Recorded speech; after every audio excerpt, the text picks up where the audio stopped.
With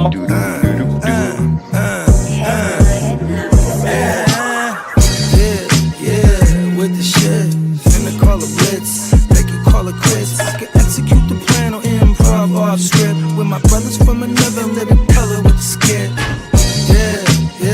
With the shit, finna call a blitz, make you call it quits. I can execute the plan on improv off script with my brothers from another living color with the skit. You know the squad I'm bumming with. Try to run with the rock and you fumbled it. Finna spin the block in the mothership. Rock like Woodstock, big stock, smother shit. Word to Uncle Sam, we tax like the government. Still in the game till the day I'm in love with it. You are now rocking with the most coveted. Unapologetic, let you know who you fucking with. What's the use? I got the juice. Tapping head tops like Duck, Duck, Goose. Slide off smooth in a coupe, no roof. Rocking sheep's clothing, I'm the big bad wolf. Double up, we gon' double down and double that. If I feel him double crossed, I'ma double back. That's a couple $100 large in a duffel bag. Blitzkrieg, somebody's gonna end up a pack. With the shit, finna call a blitz, make you call it quits. I can execute the plan on improv off script with my brothers from another living color with the skit. With the shit, finna call a blitz, make you call it quits. I can execute the plan on improv off script with my brothers from another living color with the skit. You half steppers can't fuck with this. I'm with the big steppers and we stumping shit. Ice grill, you can feel the momentum shift. Alpha and the Omega, I'm the Genesis. Real savage, go getter. Yeah, I'm getting it. School of hard knock, I'm the mascot, flipping shit.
Scott! Yeah, let me quarterback this. We came a long way from throwing money in the mattress. I played a long game to get rich. They say the game is a bitch, but the bitch is the baddest. Bowie Scott Flame won't change my name like I'm Cassius. Keep flame cause I'm cautious. I'll burn you to ashes. Double cross the bosses and get hit with the ratchet. Can't fuck with suckers, that shit is contagious. Count 100,000 blowing clouds, hella anxious. Maybe a doctor, but I ain't got no patience. All top shotters on my roster, they gon' race shit. Transporting weight, cross states in my spaceship. Sky free, but ain't nothing free, bro. Allegedly 4 feet in my Peacock. Out the east, all the freaks call me Guapo. All the way out the way, but I'm still getting guap though. Sando, man.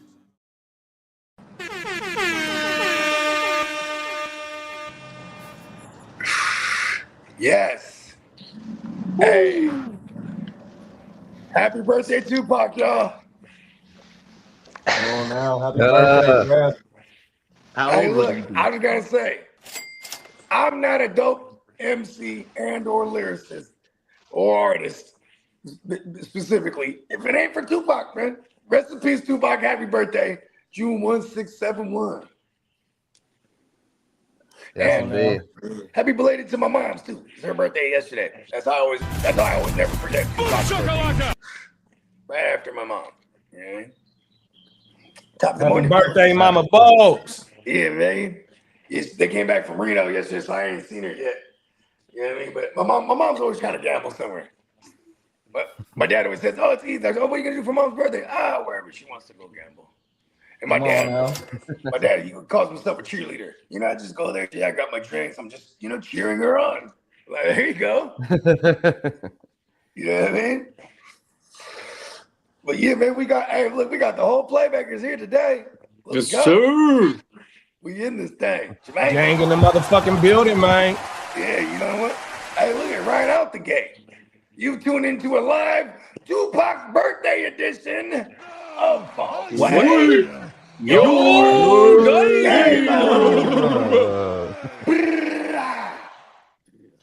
yeah.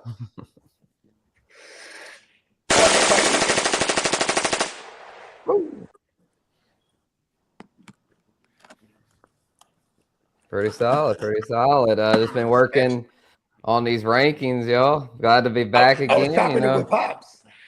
Oh yeah, Papa there, right? Last weekend or Friday. Yes, he was. Yes, we barbecued and it was a great time. So, but yeah, over the weekend I started thinking. I was like, it's time to get these rankings going and start off with running backs. And got them ready to roll whenever y'all are ready. But yeah, happy birthday, Tupac, and yeah, glad to be back, gang. Man, come on, glad to have the Spencer Guru. We got the Guru Nation power rankings. You know what I mean? These things just what's dope about the rankings because we just get on there and debate them. You know what I mean? And we get to interchange them as we go along too. Because you know what I'm saying, it is something that's always set in stone.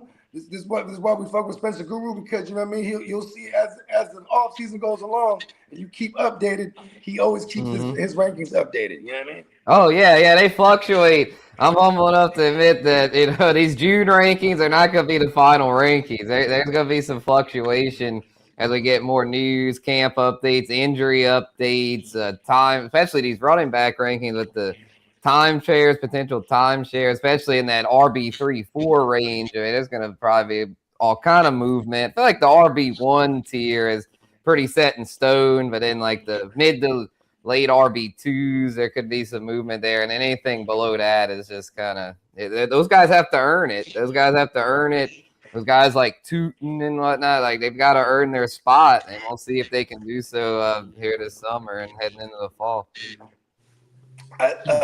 There's always going to be some crop of running back that comes out of nowhere from that some tier jumping crop. You know what I mean? And this is what's dope about the rankings because we get to find those and diagnose those guys that we think could potentially jump those tiers. You know what I mean? Mm-hmm.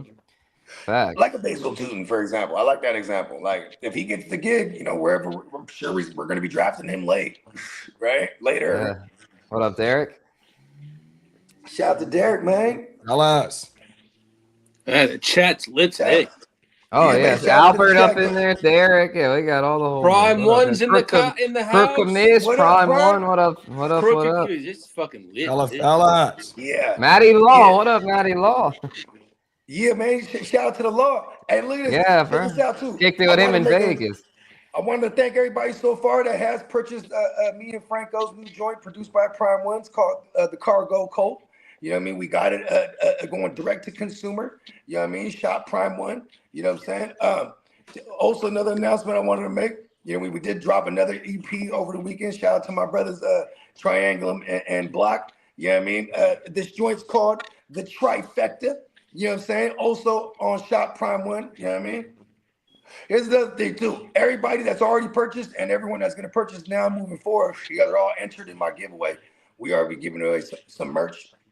So, you know what I mean? Just to appreciate everybody who supported us. Let's fucking rock. Oh, yeah. And I have to shoot those links. I got to shoot these we got new direct links to these projects. I'm going to have them in all the descriptions moving forward, even including this episode. I got to shoot them over to Peacock ASAP. I might even do that in like 5 minutes or so. But yeah, man, rocking, baby. What up, Banks? Yeah, I got Bakes in here, Ninja, Wise Man, Iffy. What up, yo? Come on, baby. It's lit this morning. Tupac's it's birthday, so lit. damn it. It's so lit. Yes. What up, Wise Man? We all in this thing. You want to get to some running backs, and we get to the news. Sounds good. Yeah, let's do it. I guess I'll just start off with the the RB1 tier, we'll go 1 through 12 since most of y'all play 12-team leagues. So I'll start off with the top 6 here. You got Gibbs at 1, going with Jahmyr Gibbs at the 101. It was a tough call between him and Bijan, but lean with Gibbs. I mean, with the Montgomery train out of there, Monty Bird's now in Houston. Peacock's new primary back. And then they brought in IPOC, but not too worried about him because he didn't really do a whole lot last year. So got Bijan. They got the B-Rob show over there in the ATL. They got both B-Robs now, Bijan and Brian. But as we saw last year, Brian is definitely just a handcuff. CMC got all the work there in Frisco. So I'm thinking Bijan. In one of our leagues, right? Shout out to Clock, because Clock and Peacock in the same league, they've got fools with this move. Clock had posted B-Rob, as in B-Rob the mob, ends up flipping B-Rob for a third to somebody, right? And then I'll say his name. What's Br's name? Gemmo's the only guy I let have a co-commission. What's his Br's name? Jax Falcone. So Falcone, he gets in there. He's hot as fuck. What the fuck is this? No one trades away Bijan for a third. Starts tearing everyone a new one. Then we tore him a new one because it was Brian Robinson. Stupid. Right. Click on that shit. But, you see. Just B. Robinson. Yeah. They just assume Don't want to say that he's done that twice. I don't want to say that he's already done that twice in this league, but I mean, he's the only co-commissioner I know of in our side of leagues. I'm like co-commissioner, just kind of like coach role. And now we won't let him leave because there's been several times he's threatened to leave. Like, no, you're too much fun. Shout out to Silky Johnson. Silky Johnson in the chat. Yeah, what up, Silky Johnson? What up, Silky? The co-manager, my bad, not co-commissioner. Yeah, that's right. Co-manager. He's Jimmo's. Oh yeah, Jimmo. Shout out to Icon. Yeah. Sagittarius like me. He just likes to push the button. Jimmo the Icon. Yeah. Sometimes Icon will respond to like text or whatever, in the DMs or the chats or whatever. You can tell it's Jax Falcone you're dealing with here. Here's the thing with Gemmo. Gemmo just wants to push. He wants to pay somebody and have them do it. He's like, just go do it. But then he also wants the final say. So it's funny watching the dynamic because then like a lot more will probably get done, but they argue a lot. You know what I mean? With decision making. And that's why you should just have shout out to the organization. That's the squad. They need to get organized. They got a good squad over there though. They got a really good squad. Yeah. Okay. What else you got? Who's that? Who's the best Guru? Yeah. So obviously Gibbs and Bijan 1, 2. Then at 3, I got JT. I know a lot of lists have CMC, but I'm going JT. I think CMC, if healthy, could likely outscore JT. I just worry with CMC's workload and injury history that I feel like JT is a little bit safer bet. So I'm going to lean JT. They're right there, though. They're probably I make the same argument for JT. He kind of has like a CMC-ish injury history, too. But he has injury history of his own. He is a little bit younger. Yeah, they're both going to get all of it. So they're right neck and neck, 3, 4. He can. I mean, they're both. They're kind of like the Gibbs Bijan thing. Yep. And then after that is where it starts to get interesting, I feel like. Because at 5, I feel like there's a lot of differing opinions. I have A-Chain at 5, followed by James Cook at 6 and Ashton Jeanty at 7. I'm leaning A-Chain over Cook because I feel like, for one, he's going to get all of it, and he's more of a receiving threat. I was going to say the receiving game's probably going to give him the massive floor that we're looking for, especially the negative game scripts. We're probably going to be a fuck ton of negative game scripts. But even with the stackery of the boxes, do you worry about that at all for A-Chan on the ground? I do, but I think he'll get enough volume with the negative game script or a positive game script. Probably be more negative game script. I think either way, he's fine. Even if the team sucks. Exactly. I think he's game script proof, which is why I have him as a top 5 running back. So, and then James Cook there at 6, I feel like it's very safe bet, in that offense, even though Josh Allen's a goal line guy. James Cook, I believe, had 12 rushing tugs last year. So even with Allen getting double-digit rushing tugs, Cook eats as well near the goal line. So I think he's a safe bet to finish around that mid RB1 range. They definitely, I think, is that 2 seasons in a row that he had double-digit tugs, like total? I think it is. He definitely had his breakout was the year before. I didn't know if he had the tugs that year because I remember it was going in I think 2024. There was a big debate surrounding him where some people thought he was going to break out, and then other people because 23 was 2024. He had 18 total. Last year he had 14 total. So he's been over double digits. And then 24 the last 2 years. Right, 24 was his big fantasy breakout because he not only had the yardage in 24, he had the tugs to go with it. And then last year, he upped his yardage total even more. And while the tugs dropped a little bit, they were still at a high enough level to where I feel like, this dude's at least a mid-range RB1, has that solid floor. Yeah, he played 17 games last year, 16 the year before. Yeah, and in that offense, I mean, as long as Josh Allen's healthy, that offense is going to move the ball. Good for Cook because it opens up so many lanes for him, especially down there in the red. Exactly. So I'm leaning to and the passing offense should be a whole lot better this year as well. Yeah, because you got Joe Brady. He's gonna get everyone involved. Like, go back to when Joe Brady was a play caller with CMC in Carolina, and then CMC went down. Mike Davis. Remember, Mike Davis was like running back 11, and he caught a ton of balls too. Like, I like this James. I'm putting James Cook over A-Chan just because he's on a better offense.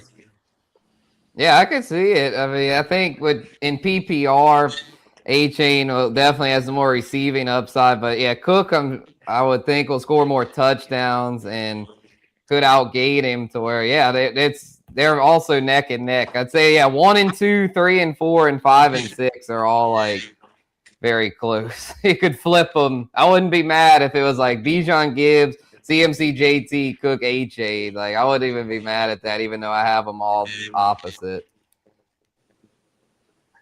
And as far as A-Chan and Cook, they're in the second round of these single QBs. You know what I mean? Because there's going to be a bunch of because people loading up on the receivers there. Like the CD, Jettas types usually creep into the back half of the first, and rightfully so, even though neither of those guys delivered on their ADP last year. I mean, they're both in store for bounce back. CD, obviously, due to injury, and Jetta's just a horrendous QB situation. I know, and now we have to hope Kyler Murray is good. No, he's not, though. That's the problem. He's got to be better than McCarthy.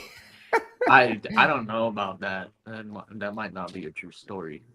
Oof. So, we'll get into that. The receiver rankings. I hate that. That motherfucker is not a good quarterback. I made the mistake of drafting that full book one time in the last 7 years, and it was last season. Thinking he's gonna bounce back. Everybody oh no, killed me. Injured a few years ago. I don't even know if the guy wants to play football. Are you kidding me? Fuck that. The best case I can make for Kyler is Kevin O'Connell, bro. Yeah, let's say Kevin O'Connell, and his career is on life support. It's like if he doesn't do it this year, he might be out of football. So, and then Kevin O'Connell can come to the Niners as an OC. Let's go. Yeah, if they end up a total disaster in Minnesota, then Jettas, they might do a full rebuild. Trade Jettas and get what they can for him. But to finish the rest of the top 12, I got a Genty at 7. I'm thinking Genty will take a step forward as a sophomore with better supporting cast around him. I definitely think Fernando will be a big help, and it might even be Corky Kirk Cousins to start the year, to where I think either way he'll be in a better situation than he was last year. The O-line should be a little better. I know that was an issue last year, but he's such a special talent to where I'm thinking Genty in the early mid-second round's a nice value. I know last year he was getting grabbed at the single QBs at the end of the first, and I'm glad I stayed away because he didn't really live up to that value. But he wasn't really plus. he put up solid numbers. It was just the price people were paying for him made him not the best value. He's gonna get him early. Yeah, Raider fan. Yeah, We're shout not out gonna to get Bakes. Yeah. He actually, you know what? He curved Gentile in a lot of instances last year too. Like Banks is actually a sharp. I wouldn't expect him to get too overdrafted this year because I feel like now we know that if the situation's not that great, it could affect him. But the reason I'm more optimistic is because the fans in all my leagues. the situation is it appears better and should definitely be better than last year. I mean, they were the worst team in the NFL last year. It can't be any worse. So, and he was still like a low end RB1. And they got Gary Kubiak, who's calling plays for the actual best team last year overall. Yeah, exactly. Yeah, Clint Kubiak with the Seahawks. So yeah, and look at their running game, especially down the stretch, man, with Ken Walker. I mean, that shit went yay. So yeah, I mean, if things fall right, Genty could easily be a top 5 running back this year. So I have him just outside there at 7. At number 8, this is where things get interesting for me. I was torn on who to put here at 8. I'll do 8 and 9 together because I feel like they're very close. But since it's PPR, I'm going to go ahead and put Chase Brown at number 8, followed by the King Henry at number 9. I feel like these two are very, very close. It was tough. I wanted to go with the King, being that I believe he's finished top 8 for like the past 5-6 years or so. Other than that year he got hurt. He's just, I mean, even though he's over 30, he's so consistent. He's basically a lock for 15-plus touchdowns. I mean, that's just unbelievable what he's been able to do at his age. But I like Chase Brown a lot this year, especially if Joe Burrow can stay out there. I know the Bengals usually have O-line issues, but Chase Brown gets so much volume. I mean, he's become a true workhorse over there. Had a great second half. He started off kind of slow last year. Man, the second half last year, and Burrow came back. He looked really special. He was a freaking fantasy beast like down the stretch last year, to where I think he's going to for sure be an RB1.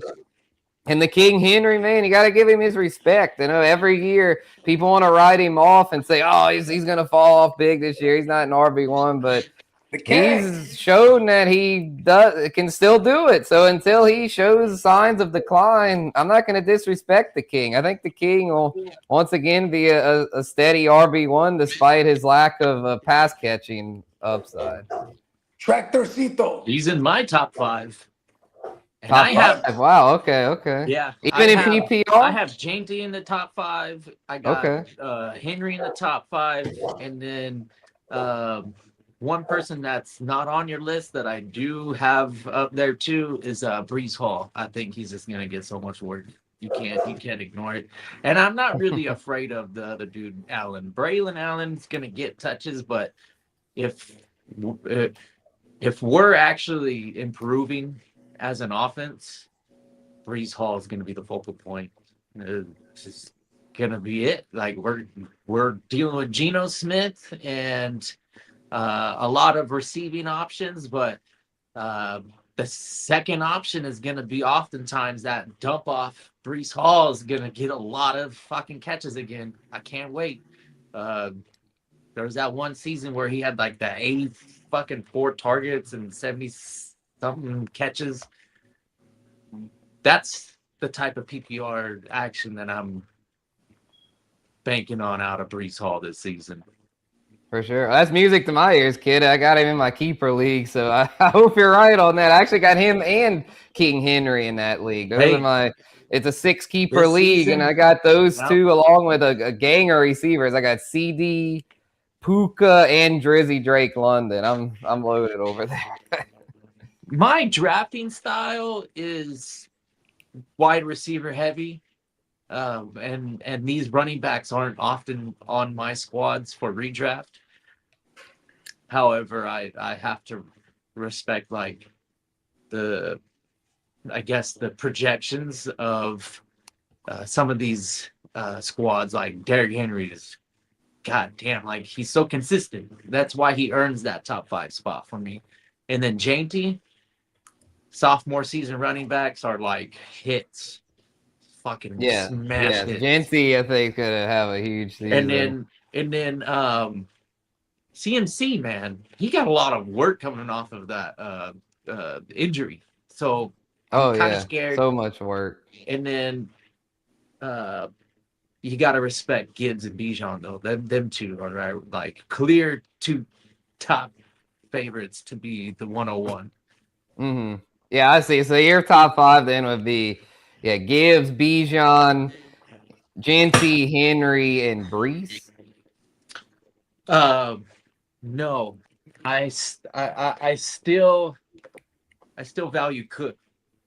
Okay, Cook would be top 5 over Breece. Oh, Breece would be an RB1 for you, is what you were saying. Yeah, got it. Okay, I was like, whoa, Breece top 5, but okay, RB1. That's a little more, a little less spicy, but more Breece realistic. Hall is so like competitively, like I think the outcome that you're gonna get out of a PPR format, anyways, is like that floor. He's the focal point. Geno Smith is gonna throw the ball to Breece Hall a lot, and that's where I'm getting these points in my mind. Mm-hmm. Yeah, it looks I fully expect him to have a season of 84, 85 targets, and knowing how Breece Hall handles the rock. He's pretty dependable. You don't drop those passes. As long as Geno gets it in the area, Breece Hall usually snags it and will move forward. He doesn't want to go backward.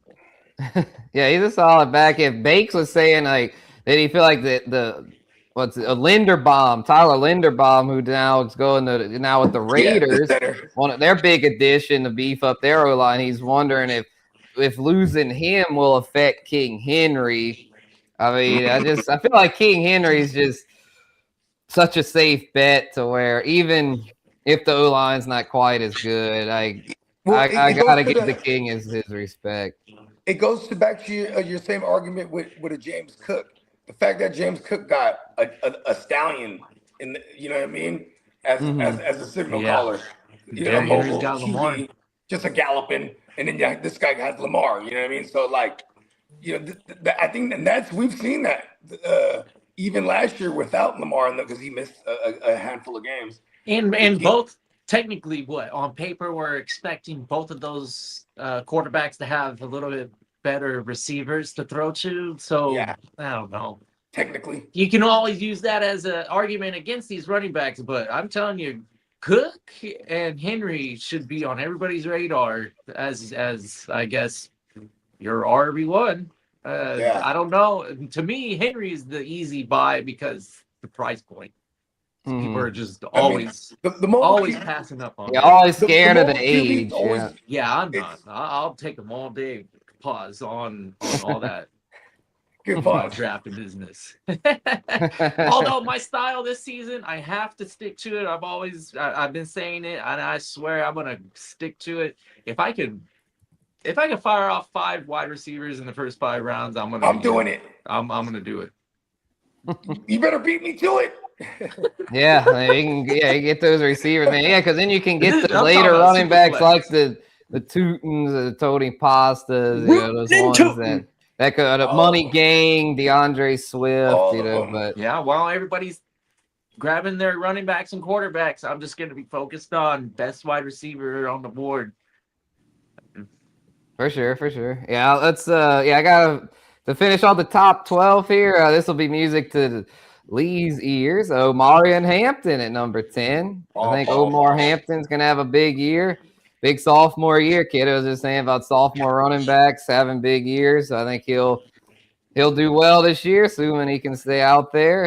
Injuries hurt him last year, but if healthy, I think he's an RB1. And we got Saquon at 11. I know the Eagles aren't quite what they were on offense, but I still think Saquon's at least a low-end RB1. He's solid, consistent. They've got a good O-line still, so – and then at number 12, got to give the kid some due, Jeremiah Love. Got J Love sneaking into the top 12. I know a lot of people have him even higher than that. I couldn't go quite that high, but this kid's a special talent. So I felt like he had to be included here in this top 12. You know, their O-line's hella bad. Kind of gives me Genty vibes a little bit from last year.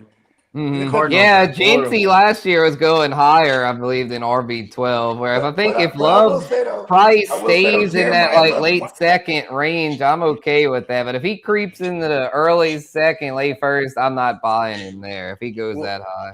I'll say new J Love might volume his way into a back end finish. You know what I mean? That's kind of that's how Jinty did at the end of year. At the end of last year, he bubbled his way into a back end RB1 because of the receiving game. Yeah, and Love's has a really good passing game ability. He's got a really good receiving chop. So yeah, I guess when you take a first round running back, it's obvious, and especially third overall. It's goddamn Cardinals are so horrible, man. It's like they do have some decent weaponry to take the top off. I mean, who's like throwing the ball? What's up, JB?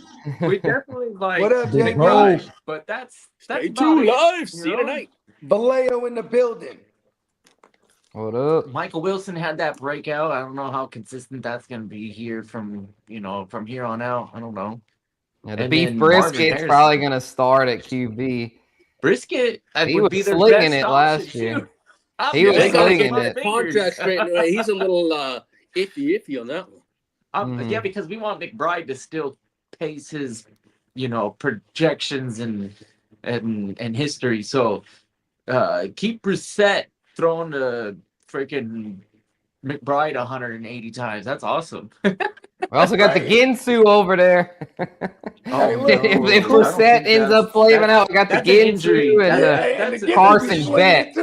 Carson Beck, bro, the rookie. But I think the Ginsu would be the better bet. I think the Ginsu's injury wasn't as bad as they thought. I think they initially thought it was a torn ACL, but I think it didn't end up quite as bad.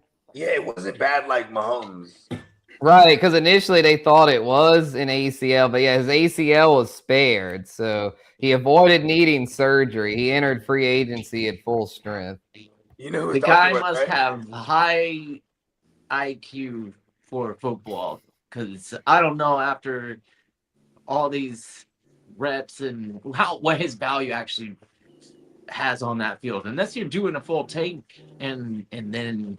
To me, though, Brissett is only going to not be a quarterback for the Arizona Cardinals, and if the injuries, Yeah, I mean, it should be Brisket. The only way that Ginsu gets in there. Brissett played pretty good football. I just have to give Brissett his roses, I guess, for fantasy. He didn't do terrible for our QB3 and emergency starts and whatever. McBride, he still gave you the production. See, that's what I'm mostly, worrying about. I don't know if Ginsu's gonna fucking carry McBride the way that Brissett can.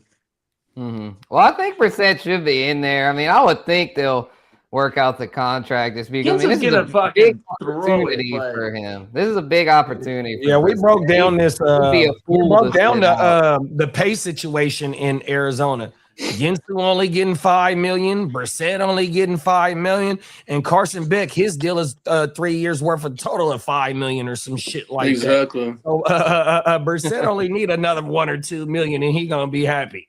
Yeah, I think they'll work that out. I don't think that's that. I want $11 million total, guaranteed. Come on now, shout out to Jacoby Brissett. Yeah, and it's still very early in the process to where he might miss a few more weeks or something. He's sitting out right now? He's sitting out until his contract is readjusted. Yeah, but once anything mandatory, then they start to get fined. Yeah, it's like then at that point, it's like it'd probably be better to just report if he starts getting fined. Right. Yeah, I think it'll work itself out. So, and as far as Love, I mean, I think he's such a special talent to where regardless of if the O-line's bad, the QB situation sucks. I mean, look at Jinty last year. The Raiders were like the worst team, and he's still, as JD said, at a back-end RB1 finish. And it was actually, when you look at his second half production, he started to actually fire on some cylinders, and the team started to commit to, okay, this guy's a workhorse back. They also they lost both their bookends And he touched the ball a lot. Yeah. At the end of the season. Yeah, I think Jay Love will do the same. But that's they're going to try to find a trade partner for James Conner. Since they signed a Tyler Algier. So I just don't really see there being much of a role for James Conner over there. Where some running back needy team, someone has a running back get injured in camp, I would think will be interested in flipping like a 4th or 5th round pick for a James Conner. Or he just doesn't make the team if they can't move him because he's only getting like $1 million or something like that. Yeah, I could see him potentially moving on from him because they just got too much over there. I mean, there's just not enough to go around. Because I mean, when they drafted Jeremiah Love, I mean that basically sealed Connor's fate as far as like if he's on that roster, like, he's not gonna have any fantasy value. But I still think he might have something left in the tank to where hopefully he could find a home somewhere. Because they also have Trey Benson still. I forgot about Trey Benson. He's another one that one of those two will not be on that roster come week 1. Either Connor or Benson. One of those two is gone. ETN, that's way too many running backs. They got like 4 over there. I always forget the new pronunciation. That's a good one, Albert. I have him as an RB2, so I guess we can move on to that. And shout out to the ticker down there. Got the rankings. Appreciate y'all for holding that down. Producer P, appreciate you, mate. So that's the top 12, y'all. Feel pretty good about it. Feel like it might change a little bit between now and week 1, but probably not too much. So let's get into the more interesting part, which is RB2 and beyond. So at number 13, high-end RB1's got a Javonte Williams. And at number 14, got Ken Walker going to KC, new home. I think he's going to do pretty well over there. Workhorse. Could end up even better. Lee saying, Chiefs. Yeah, that's your rival. Yep. That's your rival. Okay. I was like, why are you saying, I think it's a good situation for fantasy. It's a great situation for fantasy, though. So, and then, Breece, Kid had mentioned Breece earlier. I got Breece coming in at a cool 15. I think he's a pretty solid RB2 with upside for more. And then I guess I'll get to Asian here. I'll just do the first 6 RB2s. Got Jacobs at 16. I'm a little lower on Josh Jacobs in the consensus. He's got some legal troubles brewing right now. But assuming that gets settled, I just didn't like the way his stretch run went last year. He just didn't finish well last year down the stretch to where I kind of worry that he's received a lot of work throughout his career to where is he declining? I mean, if not, I mean, he should still be in that like low RB1, high RB2 range. I just worry about him right now. So I got him at 16. Then got Asian at 17. I think he's in a good spot. I know AK is still there, but the Saints running game should be a lot better this year with Asian in the fold. Kellen Moore likes to run the football. He didn't run it much last for those year. that don't know. The new pronunciation, yes, not Devon A-Chain. This is Travis A-Chain. ATN. Yeah, or ATN for those. I put it on the ticker. I know. ATN at 17. Yeah, for sure. A-Chain. Yes, the Cajun pronunciation, the Cajun French way. So I think he's in a pretty good spot to at least be an RB2. Then at 18, I got Kyron. I would normally thinking like, man, Kyron, he's been so good the past few years. He should be higher than that. But Blake Corum, man, I think Blake Corum's legit. He seemed to take more work from Kyron as the year went on last year. And I still think Kyron will get enough to be a mid RB2. I just think that Corum, though, is here to stay. I don't think that was just a flash in the pan. I think Blake Corum is there for that to be a legit 1-2 punch and not just the Kyron show. To be a nuisance to our Kyron shares. Yeah, I mean, well, they could both have standalone value. I think that offense is powerful enough to where they could both have standalone value. But yes, it does prevent our Kyron shares from reaching their RB1 potential. Fucking McVay, man. Yeah, he's always changing it up, but I think that's what makes him such a successful coach. Is he just goes with He's a coach that goes with his personnel, and for a while it was Kyron was the guy, and now that they got Corum, it's probably more of a 1-2 punch. They did pay Kyron, but I'm totally with you because they were giving Corum like 13 touches a game type of shit on the ground. But like Kyron was getting all the money touches, you know what I mean, in the red zone. You know what I'm saying? So and it does translate in that offense in the rushing because they move the ball and they get in the red zone a lot. But from a week to week standpoint, I think like if they have standalone value, it kind of feels like Kyron might be a little more touchdown dependent than I want him to be. You know what I mean? Like, right? Yeah, he's not getting quite the volume. Yeah. So, what are y'all's thoughts on Ken Walker? I know some people have him as an RB1. I did for a minute, but then I started thinking, I'm like, man, the Chiefs, like with not having Mahomes probably the first few weeks, and just I think Mahomes is playing, dude. Mahomes is there week 1. Mahomes is playing. Okay, but he might not be quite himself.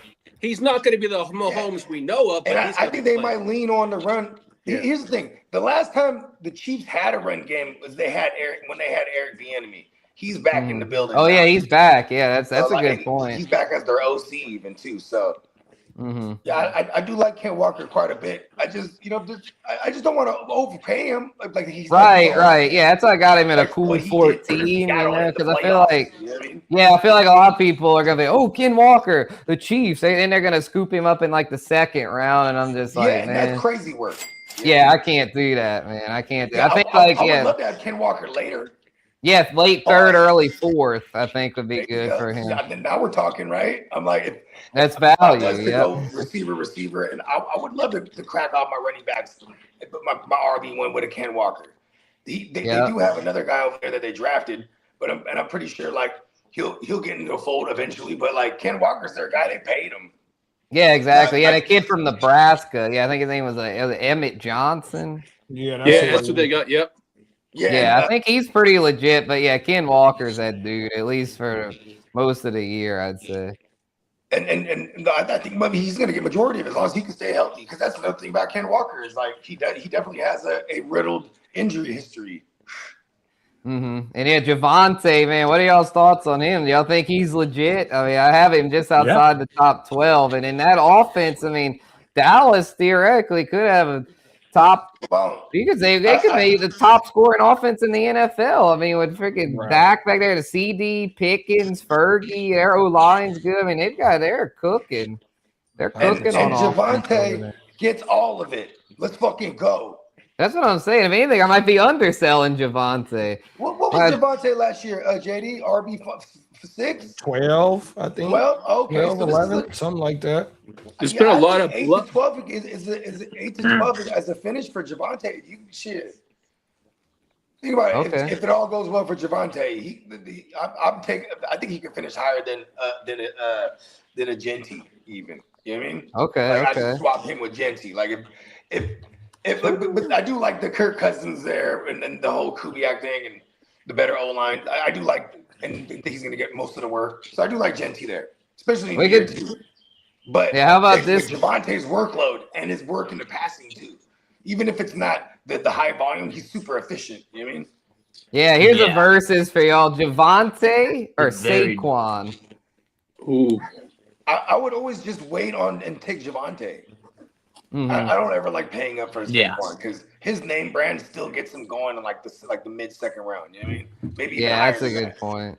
Yeah, head to head, I'd probably still lean Saquon, but at ADP, definitely Javonte. Yeah, because Javonte could fucking tear jump like a motherfucker. You know what I mean? Well, I mean, him and Ken Walker are pretty nice comparisons in my book when you talk about. I like that. They're right, 13 and 14. I got them. I just like Dallas's offense better though. That's right. Javonte is a PPR back that didn't even do nothing in the PPR game. He had 1,300 yards with like 12 TDs. Come on.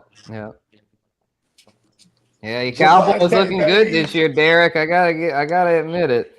I love the Cowboys, but pay the WR1s their money, man. Give them, give the NFL their notice right now that you need to have 2 WR1s. You got the money now. Right.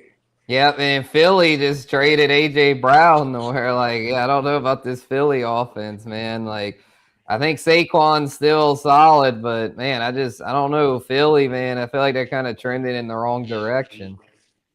And it's another year with another coordinator, offensive coordinator. We got to see what their shit gonna look like. Yeah, I know. If anything, I might almost prefer Javonte straight up. What trade is this? This new coordinator? Sean Mannion. I think he came from Green Bay. Oh yeah, the Mannion. That's right. Mm-hmm. Okay, so he's like I'm assuming if he's like a LaFleur guy. See, everyone's getting some kind of piece of that type of offense. You ain't lying. And I think Buddy hella young. I want to say he like 30-something. Yeah, he's gonna be the play caller over there. Yeah. He was. Okay, do you remember this? It was like the 2021 championship in fantasy. This is when we still had 16 weeks, but it was Green Bay versus Minnesota, and then it was Kirk Cousins versus Sean Mannion. No, Kirk Cousins couldn't play, so Sean Mannion got in there, and that's who that guy is now. Reminds me, I'm working on a Kirk Cousins drop. I'll get that probably later today. Will we like that? Yeah, we'll like you like that? Come on. It's gonna be straight from Breaking Benjamin's Diary of Jane. Do you like that? Do you like that? Come on now. Dude, that was the song. It was at one of the NASCAR games, bro. NASCAR 07, I think. Yeah, that song's like flipping. That's a fairly deep cut. That's a 20-year-old song already. Damn. Anyway. I know, man. It makes me feel old. Yeah, I was a little kid when that shit was slapping, and now that makes me feel. That made me feel really old, little bro. That makes me feel really old. Yeah, I was like cruising around in high school, I think. Anyway. Oh goodness. If it was 07, yeah, I definitely. Oh, I just had my. Oh, the Matrix got him. Yeah, I was Matrix. Damn. I was definitely, I think, at college or something already. I wasn't in high school, but anyway, good cut. I think Kirk Cousins was saying that he might have been influenced by that song. Oh yeah, you like that? You like that? It's a good one. Well, let's see if y'all like the rest of this RB2 tier. At number 19, we got Bucky Irving. I think Buck. I think he'll bounce back some. I don't know if he'll quite get back to the level he was. When was that? 2024, I believe, when he broke out and was looking like an RB1. But I think he'll bounce back enough to be a solid RB2. Then number 20 got one of my favorite breakout candidates, Travion Henderson. I know he's in the timeshare with Stevenson, but I think Henderson's the real deal. He showed a lot of explosiveness last year and should take another step forward this year. And at 21, got another sophomore back, Quinshon Judkins. I know he's coming off an injury, and the offense has a lot of question marks, but he was a workhorse last year. He got all of it. He got all the work. So I think he's pretty solid there in that mid to low RB2 range. He had a few games, too. Mm-hmm. Yeah, he missed a few early because of the. He came in balling like he was. Yeah, he was a workhorse, man. Yeah, he was getting all the work. So I might be underselling him a little bit. And then we got Swift at 22. DeAndre Swift, man. I know he's in the timeshare at Money Gang, but man, that Bears O-line's the real deal. Ben Johnson's turned them around. So I think Swift is in a position to finish top 24. And then at 23, the Scott man, Cam Scatterboo.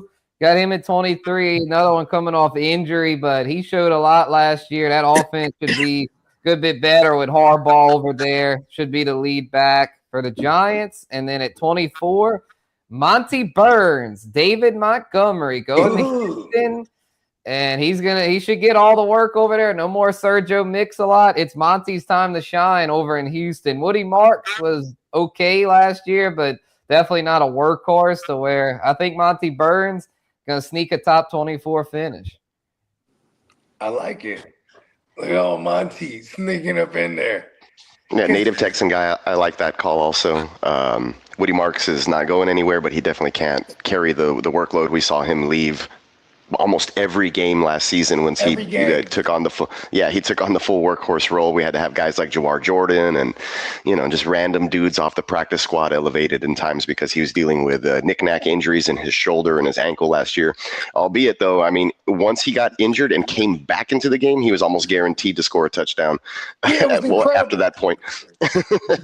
But definitely got two. He's not built like Monty. I do like him being the 3-down kind of back, and then them kind of scooting Woody out into situations where they motion him out of the backfield and line him up as a slot receiver and kind of take advantage of mismatches there. I like that look. I like Monty sneaking in and still getting some passing work there for Houston on third downs as well. Okay, good. That validates it then. The Peacocks are a Texans guy. So yeah, I feel good now about having Monty Burns in that top 24. I mean, he could fall. Monty Burns, if it all falls well, he could fall into that end zone like a dozen times for real. You know what I mean? Yeah, not to mention the Texans have revamped their offensive line. They brought in a bunch of free agents, couple of veteran free agents. They re-signed a couple of veterans, and then they drafted a couple of rookies, and then we have Deontay Ursary in his second year. So I like the revamped offensive line, and you can count them, folks. This isn't a race thing, but we actually have 4 white offensive linemen playing for the Houston Texans now. They only had two of those guys, I think, in total in the last 4 years or so. A big swing, a big change up on the offensive line should kind of open things up. Second year of C.J. Stroud taking command of that offense as well. And we do know that the Texans wanted to lean on the run game last year and could not. So it's going to be, I think people are going to be surprised with how much work the run game gets this year.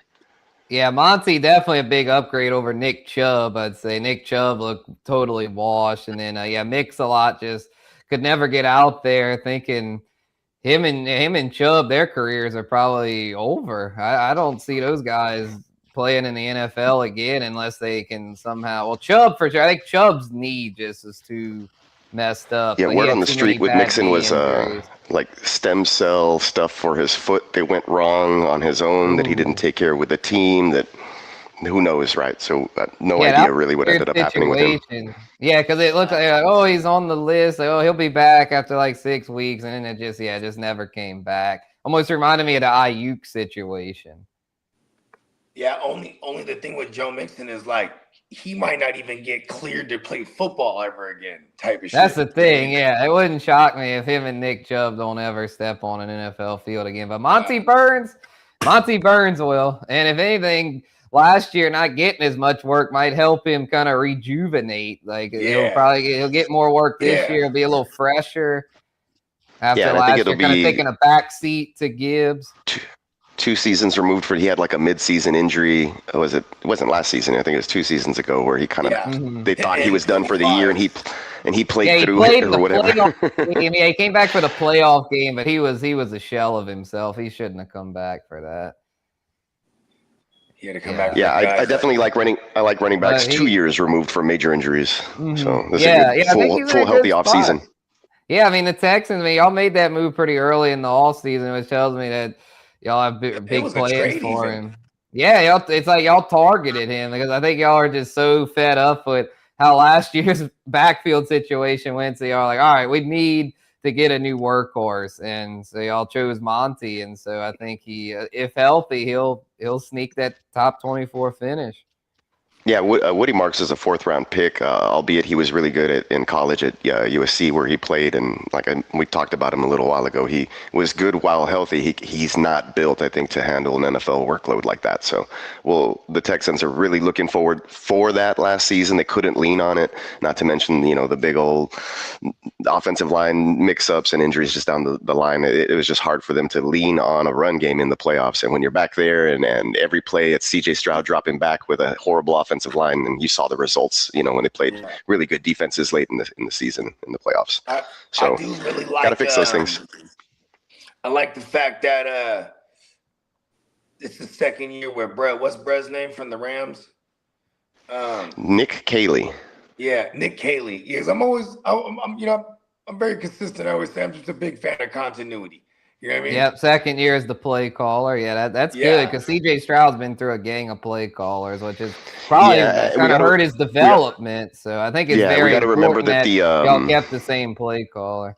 What up, Tino? Yeah, the system with Bobby Slowick was too simple, I think, and it was just like not a lot of freedom to check out or do anything, and he was kind of trapped. Just and everyone go down the field. Everyone go long. Pause. Yeah, exactly. And then the installation last year for a very complex offense that Tom Brady ran with all these checks and if this, do that, then this, then do this, and a lot of reads was probably a lot for CJ Stroud to handle with an incompetent offensive line in year one in that system. So year two with a better offensive line coming into what Nick Caley already said, I'm sorry, not Nick Caley, but the quarterback's coach came out a couple of days ago and said that Stroud is, light years above where he was last season at this point in terms of grasping the offense. So that's great news already. If you can hit the ground running at training camp with an understanding of the offense, should be able to see some improvement on those lines.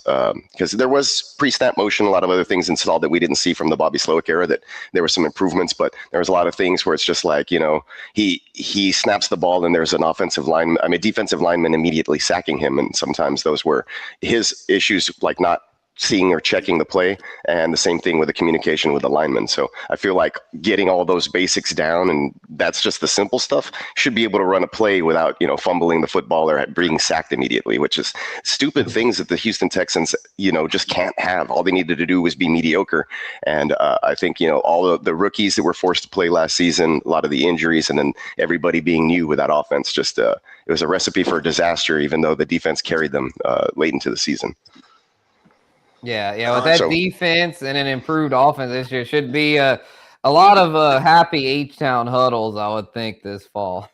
I mean, I'm back and forth in the last two seasons. Those 2 11-win seasons, including playoffs and stuff. So it's tough being a Texans fan because I would always say my expectations are low, but I feel like at this point, going into Stroud, Will Anderson, and D'Amico Ryan's 4th year, the expectations are considerably higher. Like we need this is y'all's window of opportunity. Yeah, y'all need to strike. I mean, because generational talents like Will Anderson don't come around every day, and if CJ Stroud can bounce back to being that franchise type QB, then y'all gonna need to cash in here in these next few years because those kind of talents don't come around every day.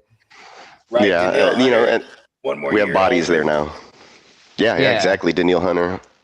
Danielle Hunter. Tank Dell will be back. Nico, the line's improved, and Derek Stingley on defense. I mean, there's a lot of talent out there. Depth should be a little bit better on offense this year. We got Reed Blankenship in the house, so they added him there as well. Yep, H2O2 at linebacker, Aziz. H2O should have a bounce back year.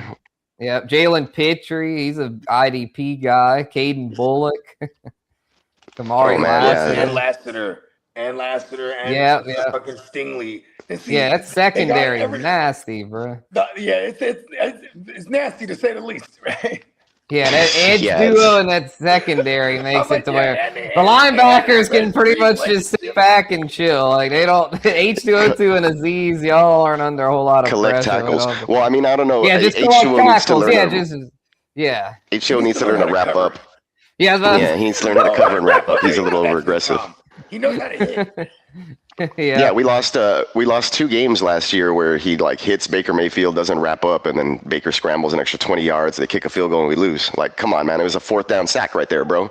And there was another one where there's another one where he's in coverage and it goes right through his hands over his helmet for a touchdown. It's just there's a couple times where H2O has lost us games. So the EJ speed being hurt and not playing all season is gotta wrap up. Right. It's gonna hurt a little bit. But Christian Harris got let go. He's no longer with the team. But they did draft what's his name, Woodaz. So that guy's been flying around. That's a big pause, boy. Woodaz. Woodaz. But he's been showing up a little bit in camp. We got a Woody. And we got Woody Marks. Wood ass. Y'all got all the wood. Pause. World. They got some good names going on there. That's funny. Yeah, Wade Woodaz. Well, he's got the wood and he's got the ass to his name. from Clemson. So yeah, they put in the wood to the ass. Wow. Lee took it there. You know. Come on, man. You know me. Woo. But yeah, I like Monty at 24. We talked about the Texans enough. That was good stuff. Hell yeah. I was going to say, what are y'all thoughts on Scat, man? Do y'all think he bounces back and or comes back from injury and ends up top 24? I know Tracy's over there, but I think he's more kind of like I was saying about Woody Marks, like more just like the compliment. You know what they're going to do over Here's there, what I think about the Scat Man.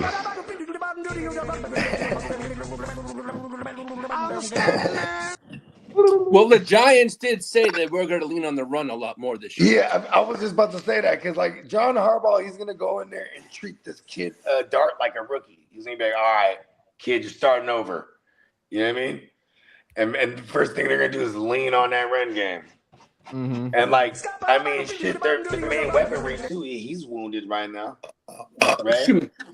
Like, that's kind of... Yeah, Neighbors is kind of wounded, you know, to where, second half, like, Dart would probably be more of a second half guy. Yeah, for Scatman, though, like, he could be, like, you know, he should be good all year, I would think, because in that offense... That defense is hella good, too.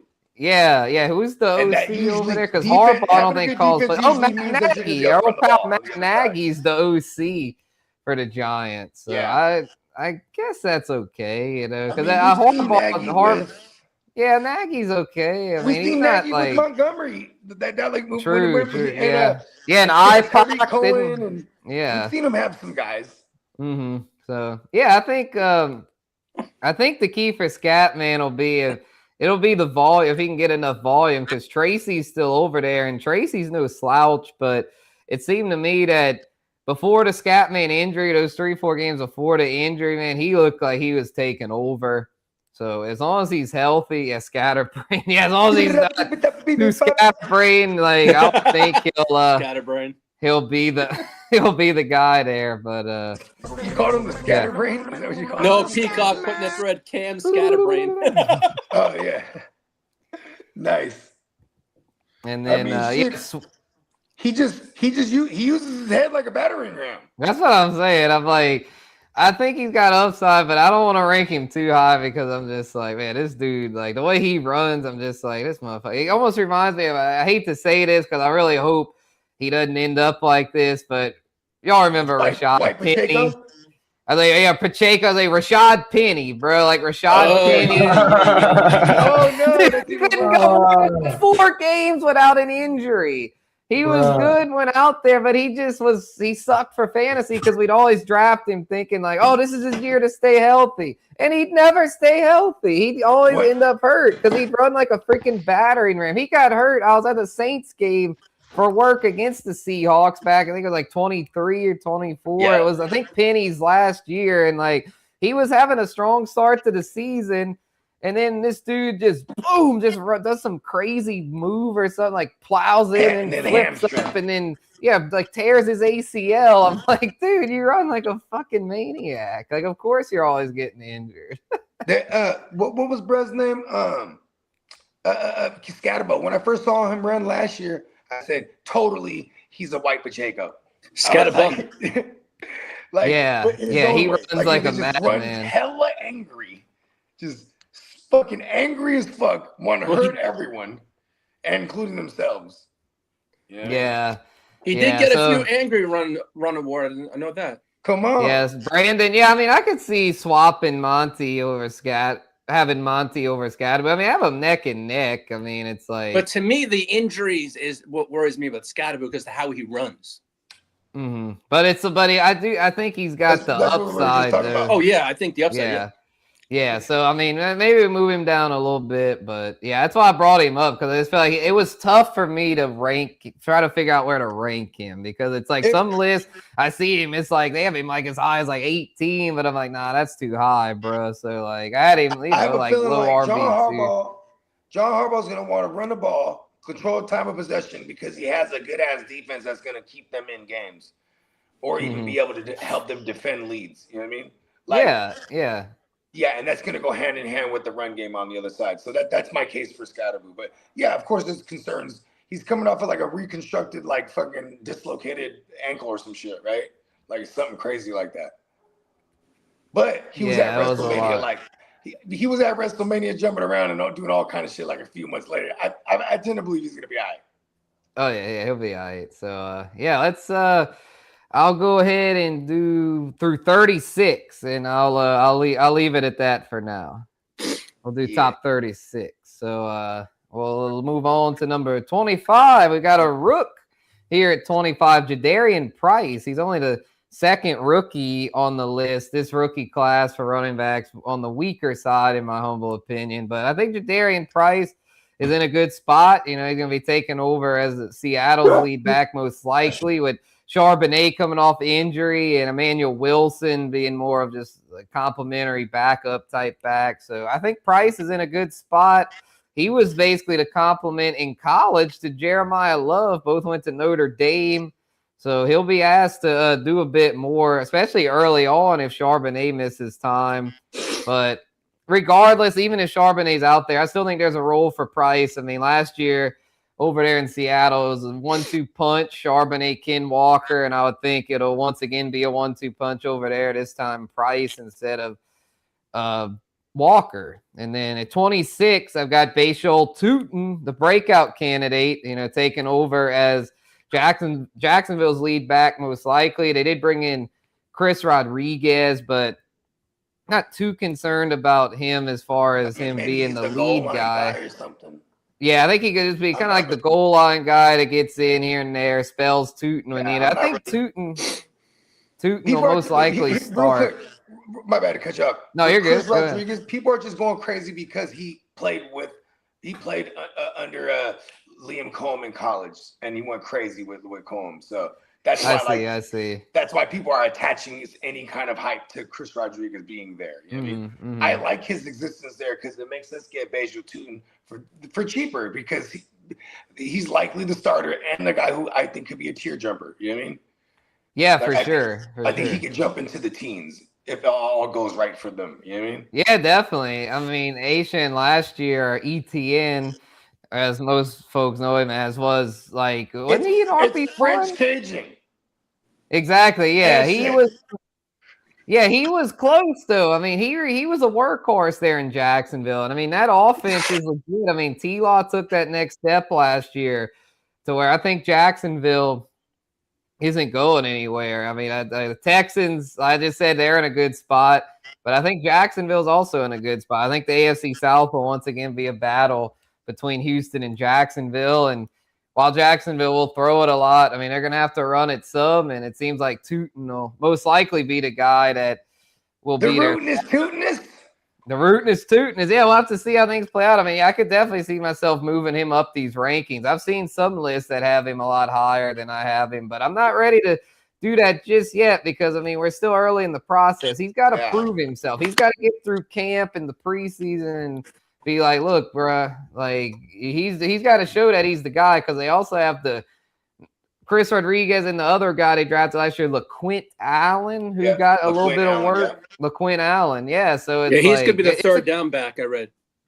It's a competition over there. Like they're not just gonna hand this backfield over to Tuten. He's gonna have to prove himself, and I think it's possible though, because the rootinest Tuten, he did very well last year near the goal line. I believe he had like 6 or 7 tugs last year, to where they might not even really need Chris Rodriguez all that much. They may have just brought in Chris Rodriguez more as just like an insurance policy, more so than a guy that, all right, we're doing this like a 50-50 split. More just, it could just be a thing that they like, we got this Tuten kid, but if he doesn't pan out like we're hoping, well, at least we have Chris Rodriguez. But if this Tuten kid does pan out like we're hoping, then, well, sorry, Chris Rodriguez. You know what is crazy is I think one thing that Liam Combs is going to start exploiting more, because he did this with Baker, and we saw it, like flashes of it all over the place last year, is like he does get Lawrence using his legs too.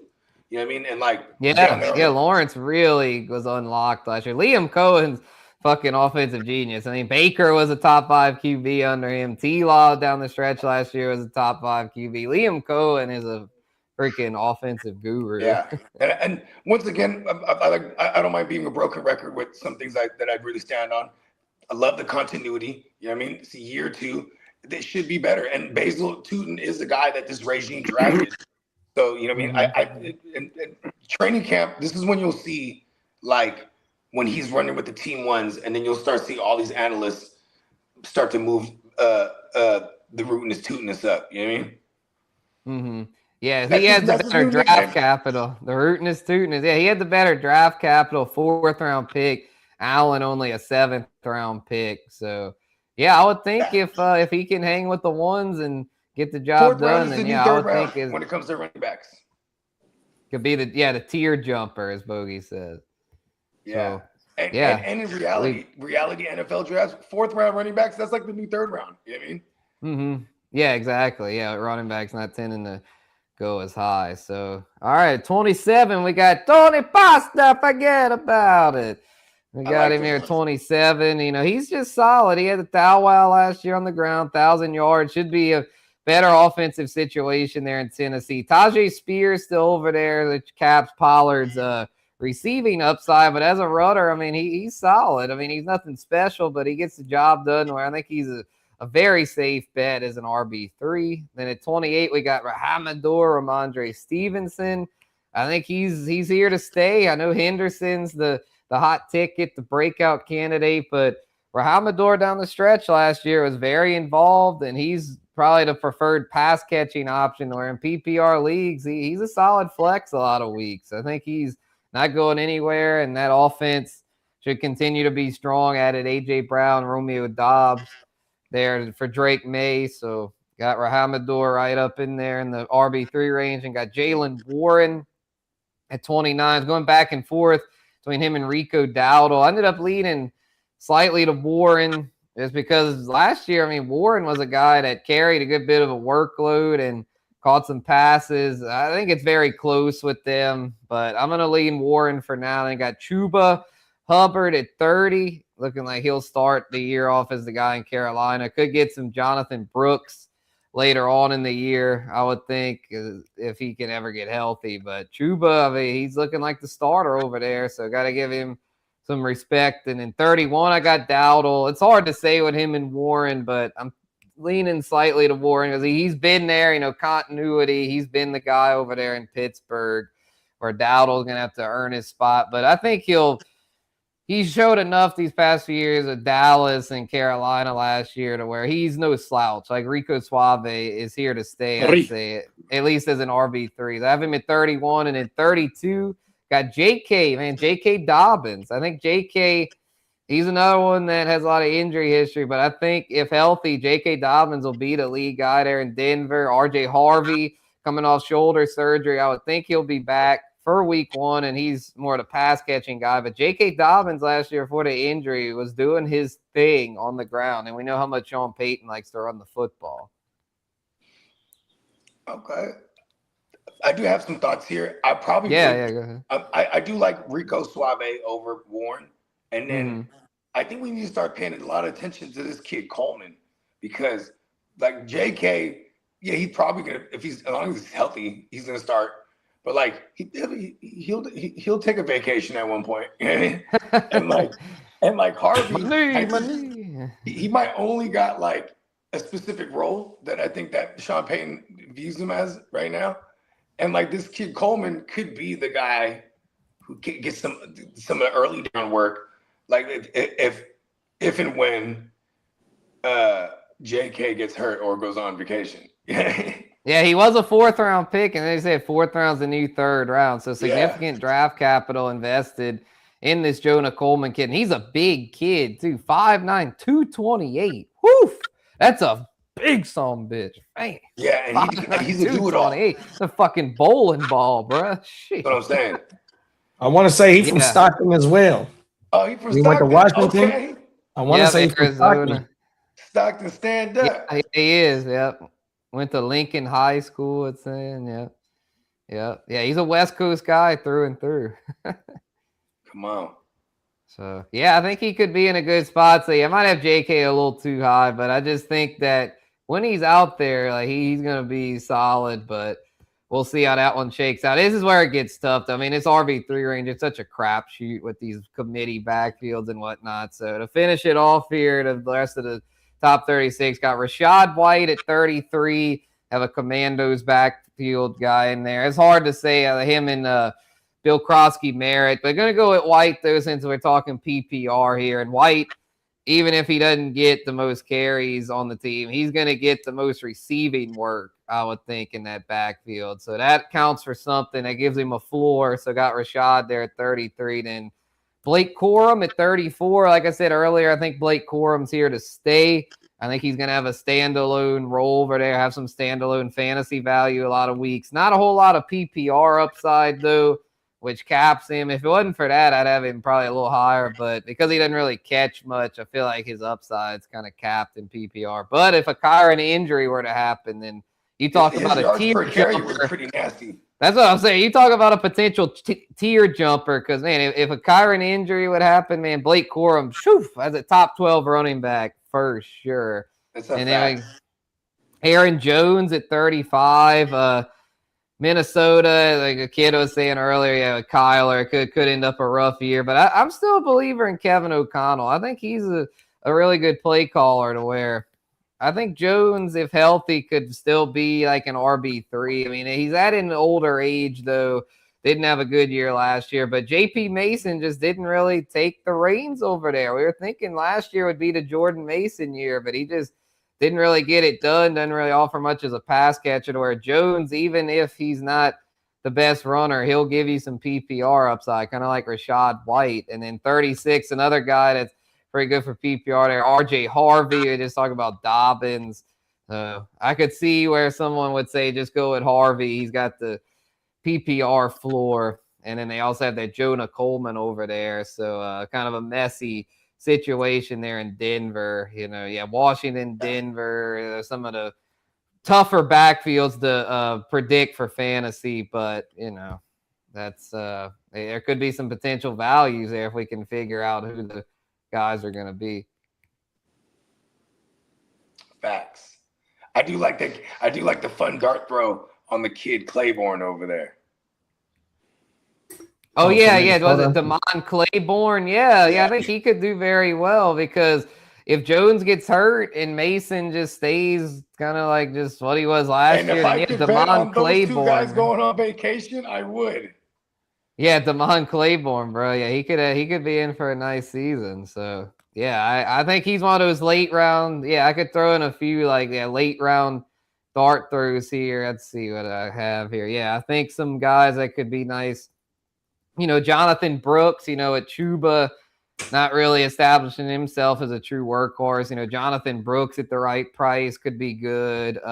We had mentioned Emmett Johnson earlier for the Chiefs. I mean, I think Ken Walker will be the guy there, but this Emmett Johnson kid, I think, could be pretty dang good rookie there in Kansas City. We mentioned Jonah Coleman, this potential breakout guy there in Denver. Katron Allen for the Commanders could be someone to watch, I'd say. The Katron, that backfield being pretty wide open. Nicholas Singleton over in Tennessee. Right. I think that kid could have some potential. If anything happens to Tony Pasta, that kid can hit it all. And I don't even worry about Spears even right now. Forget about it. Spears is done. Yeah, he's just a PPR guy. So, those are a few late round dart throws there for y'all to I like that Nicholas Singleton one and the K-Tron. Those are the two Penn State kids, right? Mm-hmm. Yeah. Yep. And then I'm over here with my handy dandy notebook. I'm over here looking for houses for the draft. Oh, everything, bro. Nice. That's right. Where you guys at this? You guys are going to the Great Northwest this year. Yeah. Sleepless in Seattle. Yeah. Nice. Oh, yeah, Tino brings up Kenny Gainwell. Yeah, he was just outside my top 36. I think I had Gainwell at 38. Yeah, I had it. Yeah, Charbonnet, Gainwell, Money Gang, and Bill Krosky Merritt were my first four out. Bucky better be scared of Gainwell. Oh, my mama. Gainwell could easily finish top 36. Yeah, so Gainwell is way better than Rashad White. You know what I mean? Gainwell was pretty nasty last year, so I might be underselling him. And who's the other one I had said? Yeah, Money Gang, bro. I mean, I know Swift's still there, but man, Money Gang was impressive as a rookie. Cool. He was catching passes. I think he may have caught just as much or more than Swift. I think he only caught like 10 passes or something like that, but he only got targeted like 12 or something like that. You know what I mean? Money game wasn't really utilized that much in it, but it was efficient. He had good rushing efficiency, 4.6 carry, and then he caught 18 passes. Oh, 18. Oh, see, I was underselling him. Oh, that's not bad. Yeah, I mean, for a 7th round pick, shit, he definitely showed that he's here to stay. You know, it's hard for a 7th round pick to carve out a role that's significant in year one, and he did it. We're talking like Pacheco is the only other guy I can think of in recent history. Yeah, then that LaQuint Allen maybe could be a 7th round spoiler to our root and Tuten shares. Was like what was Krosky? Old Bill. Old Bill. I don't think he was 7th. Oh no, he was. You're right. He was 7th. Yep. So he could be another one. I was rooting for the kid because I had him everywhere. Yeah, he was a good value. Yeah, because a lot of people are like, 7th round. He ain't gonna do shit. But Bill wasn't too bad. Yeah, he only caught 9. He was basically a dud as far as receiving ability. But on the ground, he was pretty solid. One time and hit him right in his back plate. And I was like, what is this guy? Turn around. Struggle. Yeah, so probably a guy they don't want on the field on and 3rd they just down. Never targeted him ever again. Yeah, he was never a guy. I think he only played about like 70 snaps or something like that in college or some shit. Like he was like a complete project. So K-Tron immediately becomes interesting because it's just such a wide open backfield. And that's why I even like that you got Rachaad White where you do got him, like as a top 36 guy, like at minimum. If Rachaad White, all his metrics are hella poor, but like if you give him any kind of volume, he's gonna volume. That's the thing. Yeah, he gets that PPR volume to where it's like, I mean, he's not flashy, but I think JD kind of mentioned about him last year as far as just being one of those just steady floor guys, and he usually delivers for that. Like he's not, he can pass pro. Have the expectations too high, but yeah, he can pass pro to where he'll be almost like the way what was it, JD5's first year where they had Austin Eckler over there. I mean, Eckler wasn't anything special, but he caught like 30, 40 passes to where, I mean, last year White and him being 40, like a I think he's a 40 reception minimum. Yeah, I think 40 receptions is the floor for Rachaad White because that was his career low. His first 3 years, he caught 50, 64, 51. And last year only 40, but I think this year he'll catch somewhere between 40 and 50. And now they got more. David Blow calling the plays. Good old QB. David Blow, huh? Yep. You remember David Blow? He got promoted. Oh, yeah. Got promoted over there to be in the play caller. And JD5, bro. You know, it's like... So, okay, hit us with the news, Lee. We got through the top 36. There you go. Running back, so... Glad to get that out there to the GWN fam and the Guru Nation. So, I see Lee had dropped in a thing about Cam Jordan. Let us know about old Cam. Hey. Let's hit a drop. Hold on. We're going to take him to the streets. I know. I didn't know how long Spencer was staying on. There was some news for the Saints, so like I'll drop it in there for him. Yeah.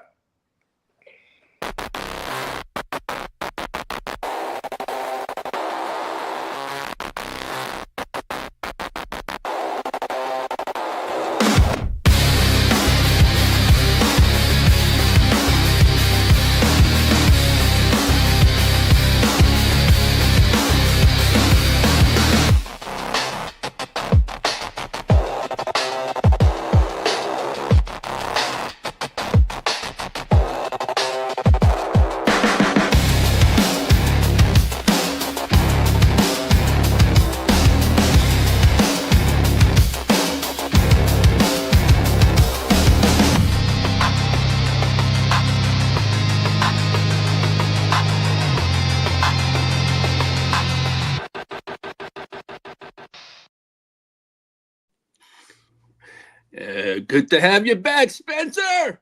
Yeah, you had a wonderful trip with your dad too. He told me all about it. That hasn't happened yet. We're doing that next. Oh no, week, St. Louis is coming up, right? Yeah, St. Louis next week. Yeah, he told me. What is it? Next week, to St. Louis next week, and I think my headphones died. My bad, yo.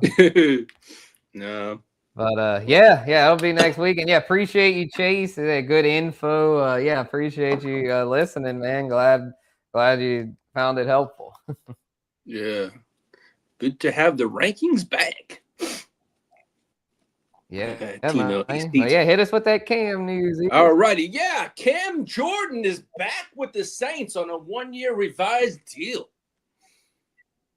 Oh, he's back. Okay, yeah, I heard yesterday that they were discussing it, and it was close, but I didn't realize that it was okay. Yeah, it just happened. Wow. Yeah, Bogard said it a couple days ago. Man, I'm happy to hear that. I was worried some other team would take him away and that he wouldn't retire as a Saint, but I'm happy that he's coming back. You know, he's one of the franchise's all-time greats. So let's go out with a bang this year, Cam, and retire with the black and gold. Hey, your Saints did get some new uniforms for their 60th anniversary too. Mm-hmm. Yeah, I haven't. Yeah, I saw something to your dad last night. He said they're nice. Okay. Yeah, I'll send them on over to you. But no, yeah. Yeah, it's crazy, man. 60 years of Saints football. Man, that makes my dad feel old because he was at the very first game. Yeah, he's telling us that. Well, yeah, happy Tuesday, the patch. everybody. They did reveal a patch, like a 60-year anniversary patch. I don't know if they've revealed a new uniform just yet, though. Yeah, I'll send them over to you. Yeah, they revealed the jersey patch. Yeah. Where is it? I sent to your dad last night. It's weird. Now I can't find that stuff. Okay. I got it. No, that's all good. It was just a jersey patch. I got them. I'll send them to you, Spencer. Hold on. Yeah, I saw it. It has a patch on it, too. Right. Well, yeah, I don't think they've – it's just a uniform they've already – Yeah. Just a little tweak, it looks like. Oh, yeah. These are their regular uniforms, I think. Although this gold jersey looks different. That might be new. The white, they've definitely in the black. They've definitely worn those the gold, the third one. I think the gold might be new. Yeah. But yeah, good stuff. Yeah. Well, Peacock, would you mind hitting that? Cam's back. What other news we got here? Peacock, would you mind hitting that extension drop pause?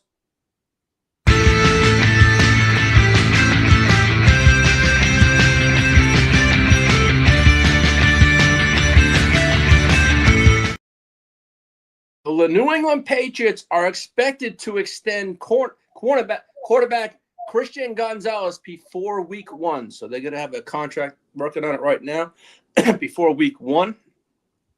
So we'll have that makes sense. I mean, he's been a great player for them now for a while, so it makes sense. He's going to he's going to reset the market too. So that'll be extend him out. Yeah, I mean, he deserves it. Pay the man what he wants. I mean, that's someone that the cornerback like that doesn't come around very often. Now, Peacock, didn't one of your guys just reset the market recently? Was it who was it? At what position? Cornerback. I wouldn't necessarily say so. Derek Stingley had reset the market at the time. That lasted like a whole 3 weeks, and then not even like a whole 3 weeks, and then they restructured his contract to free up like $12 million or whatever. Yeah. So that's what the Texans do. They reset the market, and then they quietly reset it back to what it was without overpaying their players. Exactly. Well, the Cleveland Browns are expected to explore a contract extension with safety Grant Dell Pitt. So that's going to be next. Now, as for the Buccaneers, they continue working toward a long-term extension with quarterback Baker Mayfield, although their biggest concerns is his health is a factor in their negotiation.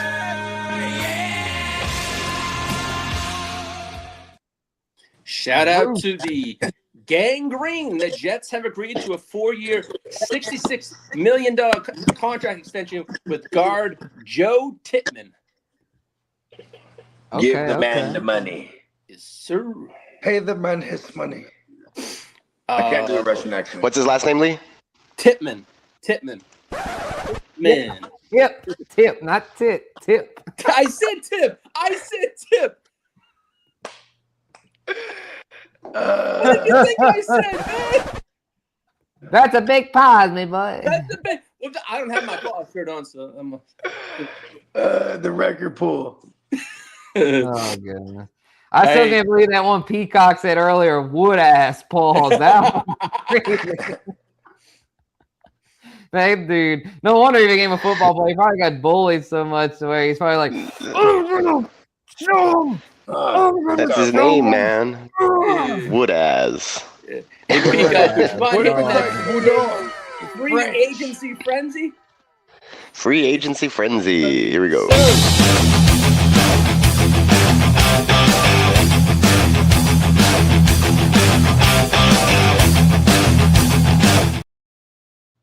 Well, the Colts are still considering adding another wide receiver with Deebo Samuel and Keenan Allen among the options. Boo. Who is this? The Colts? The Colts, yes. Colts. Yeah, with Alec Pierce banged up. Yeah, I mean, I could see that. It's just ponies. We don't need that, though. I mean, we want our Tyler Warren to do well, and then Josh Downs could be in for a nice year. So, yeah, I still like Josh Downs as the one that I feel like. You know what I mean? What were the receivers that were out there? Pierce got paid. Well, Pittman. It was like Pittman, Johnson, and overdrafted, Mitchell, but then they cut him last year. No. The receivers they were planning to bring in. Is Deebo or Keenan Allen? Loose skin and old Deebo balls. Gross. Those guys are ancient. Anyway, go ahead. Do it. Shout out to the Hard to Start YouTube channel. We did the UFL season. The Broncos are signing UFL Offensive Player of the Year, Hakeem Butler. Oh, hold on. Wasn't he in the league before, too? I thought he was, too. Yeah, that name sounds familiar. Yeah, Hakeem Butler. And the Dolphins just signed UFL safety Major Burns. So. Marco has who the fuck is Hakeem Butler and why did people pick him up off the waiver? Yeah, that UFL thing just kind of spiked his interest. I wouldn't pay too much attention to it if I was you guys. Yeah, well, that's what's fun about Dynasty, right? You stash them. Yeah, people just start trending for no particular reason. Shout out to JD and Bogey. The 49ers have been named as a potential landing spot for Stefon Diggs. All right. I'll take him. How would a crowd up that receiver? But... Yeah, I mean, people get hurt over there all the time, so might as well just have him on your roster for 6 games. End up a survival of the healthiest over there. Bring him up. Yeah, just get a body over there. Fuck it. It was like him, Ricky Pearsall, Mike Evans. Between those three guys, you might get Christian Kirk. Between all four of those guys, you might get 17 games between all four of them. And then we got Brittle Kittle still coming off. Oh my gosh, dude! Yeah, you know what? Sign Stefon Diggs. Sign him. We need to all do PEDs like CMC. Clip that. Is Julian Edelman still available? Well, the New England Patriots are unlikely to make a pass rush addition before training camp, they're saying. Now, as for J.K. Dobbins, had an agreement in place to join the Jaguars, but ultimately decided to re-sign with the Broncos on a 2-year, $20 million deal. That's interesting. Mm-hmm. Yeah. Daddy Sean Payton, bro. Something about Sean Payton. Players just like playing for him. Yeah. Hey, Peacock, could I have the injury report, please? Sure. And I was going to say, I like your ranking of JK now with that little piece of news as well. It just shows me that they probably like him the most out of the 40 running backs they have over there. I know, right? You're right. Okay, I'm gonna sign with them. Yeah, that's why I ranked him. They're giving out money to running backs right now. Mm-hmm. Follow the money. You all of it. You needed the injury report? Yes, sir. Thank you. Injury report. Here it comes.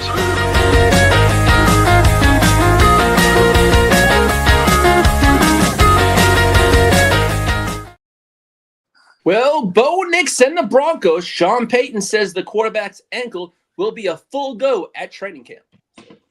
Let's go.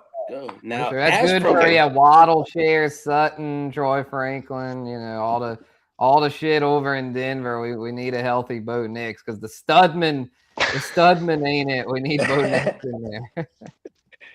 That was not great at all for them. No, that AFC title game was ugly. Yeah, that was. That's why the whole time I was watching it. Whack as fuck too. The whole time I was watching it, I was like, "Damn it, the Texans should have been here playing in this ugly game, doing just as bad." Imagine how Buffalo fans probably feel like they got robbed against Denver. We smack Buffalo every time. Fun Super Bowl would have been like the Rams and the Bills last year. Like if you just wanted entertaining, high flying, that would have been like. I guess the Super Bowl was like the Seahawks Rams game. That was the Super Bowl, in my opinion. Mm-hmm. Yeah. Tino says this show's ridiculous. I ran over to my phone to see that injury report video. Well, George Kittle and the 49ers, his return timeline could be impacted by the San Francisco Week 1 trip to Australia.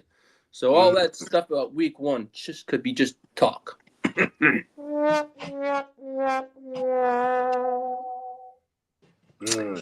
Now, this is Week 1. It's like, so what? I mean, he's progressing well. I mean, I think overall the news is good with Kittle. I mean, at this point, you just don't want setbacks. And I mean, like the Malik Neighbors situation, that ain't good. But as long as a guy is progressing in their recovery, like that's all you can ask for. Listen, so if he has to miss Week 1, on the low right now, George Kittle is playing rugby. He's gonna be in Australia. Fuck that. Yes, sir. Now, as for I'm telling you, bro, that's what it's all about, being a Niner faithful. You just gotta have the faith. Yeah. Now, as for Zach Charbonnet, the Seahawks, who tore his ACL in January, but hasn't been ruled out for the start of the season, which I think is all cap.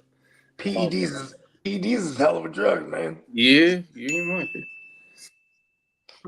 Now, as for Harold Fannin Jr. and the Cleveland Browns, he did not participate in spring practices due to his undisclosed injury, so they're going to take it.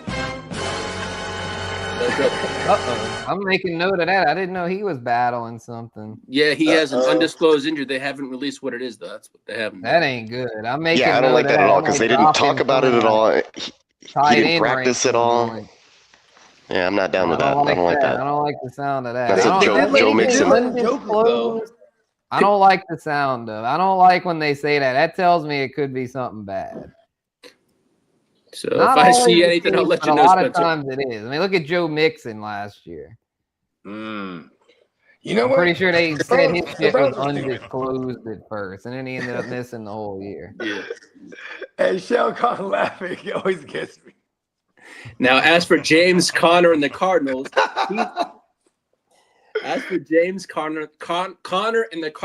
he's expected to be ready for training camp despite ankle and foot concerns. Ankle and foot. Yes, sir. James Conner is a fighter. He's always going to be just one of my favorite human beings, period. Yeah, he was a cancer survivor. Yeah. Shout out James and Conner. He went on to have an entire career and defy all the odds. Shout out to the real Mark Davis, my buddy. Not Arizona, someone will pick him up. I mean, he's still got some juice. Like he'll contribute to somebody's committee backfield. You know, he'll end up with if they cut him, he'll go straight to the Seahawks for real. Because then they could definitely use a guy who could just fall into the end zone. And actually, James Conner, when healthy, he still was doing his thing. Was 2 seasons ago? He is 31 now, huh? Now I know in running Spencer back years, touched that's on up his there. rankings. That RJ Harvey tore his labrum in his shoulder versus New England and had off-season surgery. Didn't do much during OTAs, but was practicing. So that's something to keep an eye on. But they think he should be a full go. More good news for J.K. Dobbins. He should be good, I would think. I mean, labrum's obviously a tough injury, but I mean, it's I think he'll be good for week 1, I would think. Now he's not running on his labrums, so. Now definitely better to have a shoulder than a knee, that's for sure. Yeah. Especially at the running back position. Quarterback, it's the other way around. But now, I know we touched on Breece Hall and Braylon Allen and all those Jets played. Pause. Well, Jets head coach Aaron Glenn plans to use Breece Hall, Braylon Allen, and Isaiah Davis as a three-headed monster this coming season. I think Kittle would say that's coach speak BS. I mean, they're either really like bad liars, or they're just a stupid organization that will pay Breece all that money and then like be like, we're gonna split the backfield in three. Fuck you lying? Why you always lying? Let's hope they're lying because my God, if they're not, then they're really lying. Now, as for the Seahawks, running back Emmanuel Wilson has been working as the third running back during OTAs and minicamp. Damn, the third running back? Who would be? I mean, I know Price, but you who got else Price and you got the kid from the last year. What was his name? I had him in the playoff. Halani, yeah. Oh yeah, Halani, George Halani. Damn. Yeah, I don't know. Yeah, Wilson. Yeah, I mean, thinking this could be a good opportunity for him. But once they drafted Price, that's when I knew, like, yeah, this probably. And the price that they paid for him. Yeah, that's true. Yeah, they paid. The price is wrong, bitch. Yeah. Now, as for the Jaguars running back, Chris Rodriguez is viewed as the team's power back, and Tuten remains a candidate for Jacksonville's starting role. See? We nailed it. He's going to be the rootinest, Tutenist in that backfield. Yeah. Which might not be saying much, but now get decent value on him. Yeah. As long as you can get good value on him, like 5th, 6th round, I'm about it. Now, as for some fantasy news on wide receivers, Ashton Doolin for the Colts could take a significantly larger role this coming season. And as for Parker Washington and the Jaguars, he is expected to be a core piece of the offense and a larger role this year. Let's go. Yeah, I agree. just traded, I think Parker Washington really showed us down the stretch last year that he's T-Law's go-to weapon and fits perfectly in that Liam Cohen system. I mean, I traded him for a 4th, and then they extended him. Boom. I don't think Parker's going anywhere, though. I think Parker Washington's here to stay. I don't think that was just a flash in the pan. I think he's legitimately the go-to guy now in Jacksonville. Jacoby Myers got a bag, so he'll be around and catch a few passes. He can return the ball, too, in the return game. He's not really a needle mover, where Parker Washington, he could be a legit steal in drafts this year. Yeah, that's a fact. I like that call. I mean, as for they, but I also do want to point out, like, they were saying, like, Brian Thomas Jr., he's with the bald ass Trevor Lawrence all offseason, building on their chemistry. So, there's been a lot of hype on his offense overall. And dare I say, I'm like, damn, do I really got to start targeting just Trevor Lawrence if I can't get any of these? You know what I mean? If the hype gets too much on some of these players, I mean, Parker Washington will still be a value by the time we get to like deep in the draft season, right? But like, it's crazy because I might have to start looking at Trevor Lawrence a little bit more. You know what I mean? Actually, he's going kind of high, huh? He's going. Yeah, I think the value actually when I was looking at it, T-Law's going pretty high. I feel like Caleb Williams is a value right now. I'm like, man, that's probably better value. Caleb. I'd probably go Caleb over if they're close. I'd definitely go Caleb over T-Law. I don't like T-Law personally. T-Law ADP-wise is higher than Caleb, but I think I agree with you. I don't like T-Law either. He's always trolling about cutting his hair. His pregame. He wants to reveal that he's been bald the whole time. His pregame speeches. One of these days, that hair piece is gonna fall off. He couldn't inspire me to squat down to take a shit. Like T-Law, I can't follow him as a leader. Like the dudes. Guys. Have you heard? Have you heard the pregame speeches? Horrible. It's horrible. And then every time the game's on the line, blowing his wig off. Every time the game's on the line, he'll do something idiotically stupid. Except for last season, they got a couple wins somehow, miraculously, when they normally crumble. And now his ADP is jumping because of that. No, man, he's going to revert back to throwing an interception or a pick six late in the game, or taking a sack fumble to lose, or they blow a huge leads like they always do, like they did against Davis Mills and the Texans. Thank you for talking the senses back into me. You're welcome. All right, calm down there, Bogey. Don't reach on T-Law. Now, as for Buccaneers wide receiver Ted Hurst has impressed with his ability to make plays at all three levels. That's what I like to hear. I'm overexposed on Hurst in rookie drafts. Yeah, I took all the Hurst everywhere. Now, as for Isaiah Likely has reportedly become Jaxson Dart's favorite target during spring practices, but that's probably the only guy he can throw that's to who I right traded. now. That's who I traded away for Parker Washington. Yes, sir. Hey, we gotta do what we gotta do. I'd rather have Parker Washington. Yep. Now, as for Chig Okonkwo for the Commanders, is expected to play an exciting role in this offense, according to quarterback Jaden Daniels. Because he definitely leans on the tight end. Pause. You know what I mean? Ertz did well with JD5. Yeah, really well. I mean, even if we're just getting like a 4-yard A dot, like fuck it, and then he's gonna take it a little bit with some yak. Like, well, we're all about it. You know what I mean? Yeah. Getting chicky with it. You feel me? Hey Peacock, would you mind hitting that league business drop, please? Chig Okonkwo, baby.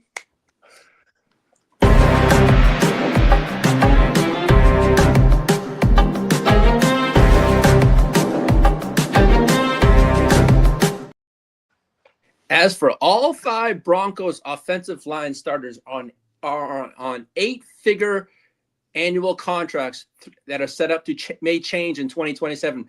Recently re-signed Alex Pulaski appears to be the new future starter because they're saying in Denver. And as for the Vikings, they will retain interim general manager Rob Brzezinski, but the Nolan Teasley era is expected to bring organizational changes, including a new assistant general manager over for the Ginger Ninja. Now, as for the Ravens, are reportedly no closer to an extension with Lamar Jackson, leading speculation around the league. He may be a trade request come next year. And the team to watch for is probably the Philadelphia Eagles. Let's see what Lamar's agent has to say about it. Exactly. Oh, Mrs. Jackson? Oh, yeah, Mama. It's Mama Jackson. All right, fellas, I got a slide. It's been real, Spencer, dude. Be good, man. You already Yeah, know. yeah, for sure, man. I'll catch y'all on Friday. Hopefully with some wide receivers. So let's go. See y'all later. As we continue the Guru Nation Spencer Guru ranks debate, we're going position by position. Pause. It's like fantasy. Peace, fellas. Peace. Speaking of the Ravens have quietly done significant homework on the upcoming quarterback class. See, look at this. They're going to cash out on Lamar. Yep. And you know what's crazy too is if the Eagles are kind of set up to be a little mediocre this year, so they might have like not the low back end first round pick that they're accustomed to having. You know what I mean? Because Howie Roseman, going back to that rumor about Philly being the one that could potentially trade for a Lamar Jackson if he or be the ones that are going to make the push for him if he ever becomes available. That doesn't seem far fetched. Howie Roseman is crazy, bro. Yeah, exactly. You know what I mean? Howie Roseman will get it done. Yeah. Now, as for the Commanders, are expected to feature a heavy play action offense this season. Pause. Let's go. As for Jerry Jones, that means they got to run. They need to find a good runner. Impressive. You know what I'm saying? So this is why it becomes interesting. Like, you know what I mean? Who's going to emerge out of that backfield? I'm going to tell you that they're very heavily linked to Stefon Diggs. It could happen anytime now. They're just waiting on logistics of numbers. That's what they're waiting on right now. It looks like Stefon Diggs is going to Washington. I don't see Stefon Diggs running the football though. Oh, well, that's my bad. Oh, my bad. Yeah, but and you know what I mean? I didn't see him truly coming to the Niners earlier when you said that when we were in the rumors. You know what I mean? But yeah, I do like that for the Niners over the Commanders. Although Diggs probably wants to go. Well, you know what? Diggs just wants to sign a deal. No matter. Diggs also is he's born and raised in DC. I think is also why he's making a big deal. He wants to play for his hometown team. Now, as for Jerry Jones, shout out to Derek. stated the Cowboys will continue playing on turf despite temporary grass being installed for the World Cup this year. And on other Cowboys news, like, my team plays on my turf. Okay, that's a good one. Listen here, Steven. Listen, I want the best Kentucky blue for our friends here playing in the World Cup. But when it gets back to America's team plays on turf. Goddamn it, Steven. And Crooked Commissioner goes, "Where's Deebo Samuel going?" I don't know. You know what's crazy is Deebo's. That guy seems more likely to come back to the Niners at this point. You know what I mean? Yeah, that's. Now, speaking of the Cowboys, George Pickens returned and is at the Cowboys mandatory minicamp today. So he reported. Shout out to Chris. Yeah, he reported today. He reported the minicamp. I'm not tripping off of Pickens. I think Pickens knows full of well that he wants to get this big. But I think with Brandon Ayuk doing what he's doing right now, he's showing other people that play that position like, okay, I might not handle it like Brandon is doing. You know what I mean? Yeah. Now, as for the Chargers offensive coordinator, Mike McDaniel has been working on speeding up Justin Herbert's throwing motion and adjusting his footwork this offseason. You know why getting the throwing motion, speeding that up is important? Because he just dealt with a Tua who always had to get the ball out quick because the offensive line was shitty. And, you know what I mean? Herbert needs to be able to adjust to that if and when your guys' offensive line woes continue with, like, injuries just because, like, the Chargers curse. You know what I mean? Yeah, because they said – I also think it could be the style of play, like, you know, it's play action, boom, throw the ball quick, or whatever it is, quick drop back, throw the ball. Yeah. Like McDaniel's offense is quick, so it's like, hey, Justin, no 7-step drop back and then be hero and run around. That's not the the get play out, call design. Get it out and go. Yeah. Now, as for Steelers running back Eli Heinrich has impressed head coach Mike McCarthy. He's very instinctive and has an excellent skill set, said the coach. As for Chiefs running back Kenneth Walker, reportedly did not attend the Super Bowl party, whatever, for the rings. He didn't go for that. Here we go. Yeah, he said he was going to go, and then he did not show up. As the news on Stefon Diggs, we're kind of figuring it out, working through some things regarding the possibility of landing with his hometown Commanders. That was the quote. We're kind of. Yeah. Now, as for minicamp, the Jets, Bengals, Titans, Broncos, Chargers, Cowboys, Commanders, Lions, Falcons, Saints, Buccaneers all reported today. Let's go. Now, as for Cowboys second-year running back Jaden Blue has been an off-season standout to Mike McCarthy. Now, Steve Sarkisian is not ruling out the possibility of Arch Manning returning to the University of Texas for the 2027 season.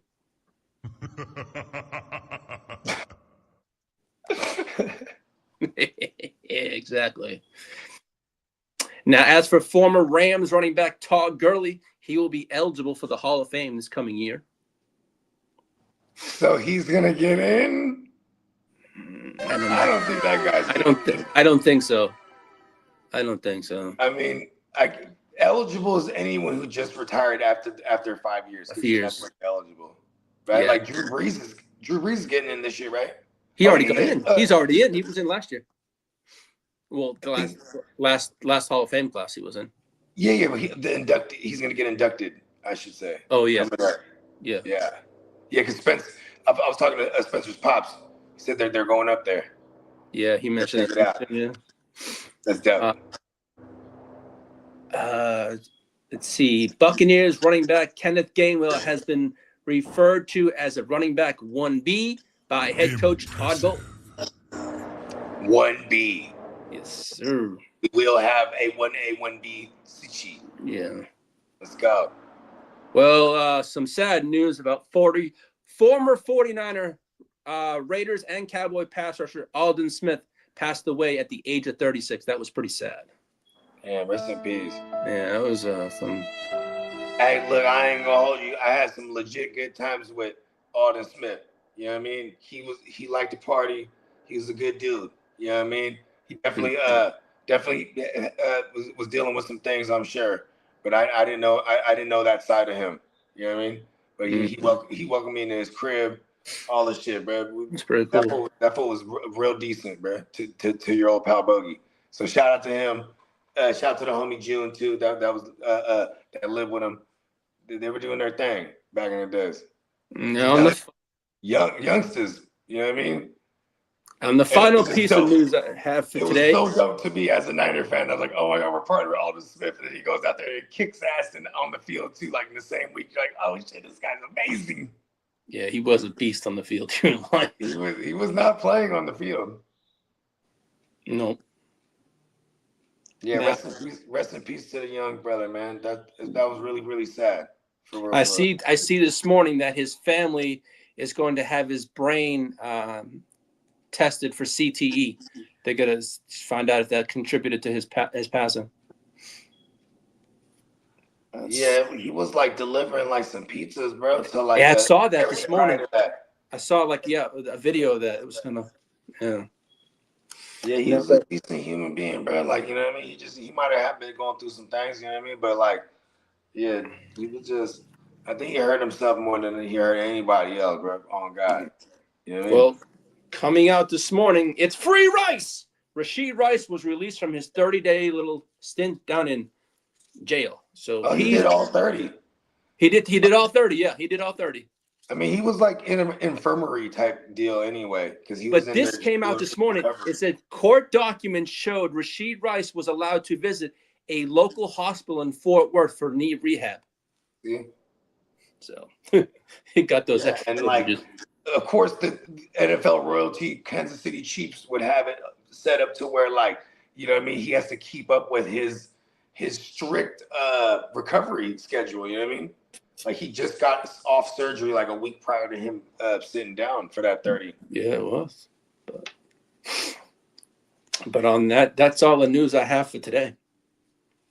Yeah.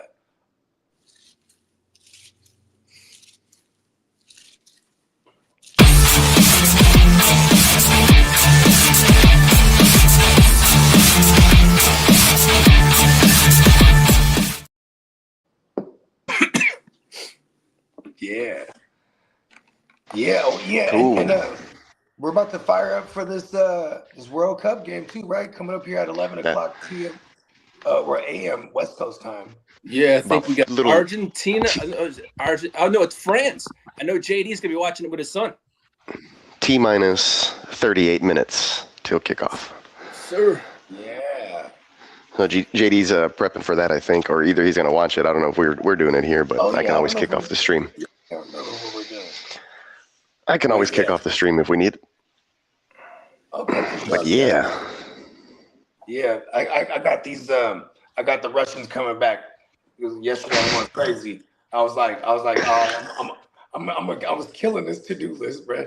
Like, you know what I mean? Because see, that's the thing too. Is like a party makes you push you to do all the things that I wanted to do. That I've been saying I was gonna do. Like, I'm gonna get all the ceiling fans because we only got a couple for like the kids' rooms. I was like, I always wanted one in my main room, and then I want one for my patio. You know what I mean? And one for my room because I never had one in my room.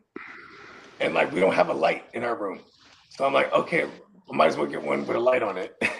But we have lights, we just don't have a lamp. You know what I mean? Like, I have too many lamps. There's like 4 lamps in every room, and my wife turns them all on. Like last night, the dog slept in the bed, and I looked and I was like, oh, there's no room for me because it's a big ass golden retriever. So I went to lay in the couch, and then like I laid down, and I was like, there's so much light. And then like 1, 2, 3 in just the living room, and then 3 in the kitchen, and then 1 in the little washroom. There was like 6 or 7 lamps just in 2 rooms. See, we have like sensor lights like that are like kind of like close to the, that you plug them in. You know what I mean? So like they're like in the hallways. So like we just keep all the lights off, and everywhere we go, it just lights up like Tron, little sections and shit. You know what I mean? Yeah, that's my shit. Cause I like too much white light, too much unnecessary white light going into our brains. That's the next thing I keep saying I want to get is like blackout curtains. Cause I'm just like, I can't. That shit. I do have blackout curtains. Yeah, right. Yeah, you were saying that I need that. You know what I mean? and then I can get back on my what's that circadian rhythm correctly. Am I saying that right? Yep. Ding. Yeah. Circadian rhythm. Yes. Blind folks don't have that because they can't tell day and night apart. So they take medication that helps.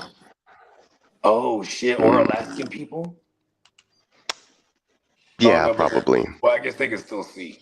The blind Alaskans, it's all bad. Crazy. All right. Well, you guys ready to? We can put a wrap on this one. Yeah, let's put a bow on this one. All right. Good deal. Well, make sure you guys are staying tuned. Yeah, and everybody, you know what I'm saying?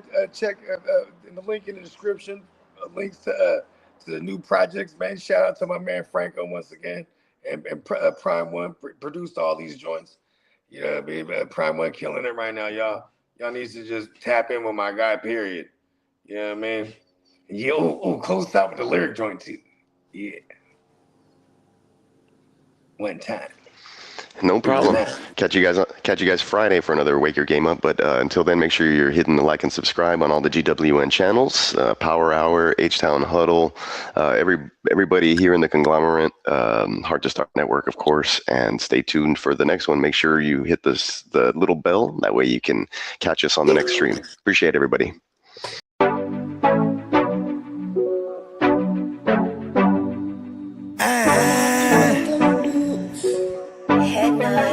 Scott! Yeah, let me quarterback this. We came a long way from throwing money in the mattress. I played a long game to get rich. They say the game is a bitch, but the bitch is the baddest. Only Scott Flame won't change my name like I'm Cassius. Keep flame cause I'm cautious. I'll burn you to ashes. Double cross the bosses and get hit with the ratchet. Can't fuck with suckers, that shit is contagious. Count 100,000 blown clouds, hella anxious. Maybe a doctor, but I ain't got no patience. All top shotters on my roster, they gon' race shit. Transporting weight cross states in my spaceship. Scot free, but ain't nothing free, bro. Allegedly 4 feet in my Peacock.